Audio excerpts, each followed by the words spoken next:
It was just hours after that attack that the Smokies caught fire, and those fires quickly spread out of control. By the time they were finally contained, weeks later, 14 people were dead.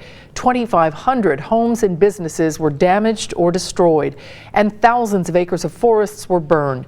It's one of the worst natural disasters ever in Tennessee. But I see a brand new day. Today in Gatlinburg, there was a memorial service for those who died and to recognize the first responders who drove into the fire to save lives. Now, insurance claims reached $1 billion and people are still rebuilding. That includes a man from here in the tri-state. Angela Ingram caught up with him tonight. Then our wood address sign made it. Only a few items survived the intense flames that destroyed John Godar's chalet. Godar used to take his family to the Smoky Mountains, and they decided to buy the chalet and rent it out to tourists. Just fell in love with it. It was fun, just enjoyed the hiking, enjoyed the atmosphere, enjoyed the mountains. A neighbor of John's let him know just how bad the flames were last year. But he just happened to go down that day.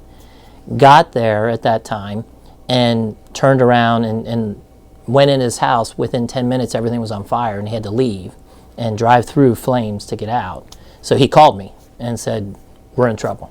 About 5 days later, John got the news that the chalet was gone. Fortunately, there were no guests staying at the rental property at the time. It breaks your heart. And then your kids, whenever you see something that the kids did or write something in school, it was usually about being away at the cabin. And how much fun they had over the years, gone. It's all gone. There were 550 homes in John's old neighborhood. 500 of those homes burned. The pharmacist says although he and others lost their property, his thoughts are about those who lost their lives and the others who lost their livelihood. I think of the folks who maybe are on maybe not the top of the food chain there. A lot of the cleaners, a lot of the maintenance folks. They're the ones impacted the most, because they might have lost, a third of their income. In Cleves, Angela Ingram, Local 12 News.